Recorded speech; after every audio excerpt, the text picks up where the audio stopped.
I dropped out of college. I hadn't figured out what my next career move was going to be. I decided to try out coding through the CodeSchool. I didn't have any coding knowledge prior to starting the program, so everything was extremely new, and it was also really exciting.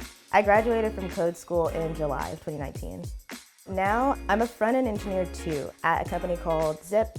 Even though I work for a company in New York, I work remotely and actually found the job because I interned at International Paper right after I graduated from CodeCrew, and my mentor referred me. And so I started there in February of 2021. To know that I've gone from a college dropout to like a mid-level engineer making six figures at 23 is something I'm still wrapping my head around, but it's really because I started to learn how to code and I went through the boot camp, doing the internship, and then going back and teaching and expanding my skill set even more. Having that access through CodeCrew, I think, is something that's very unique to Memphis.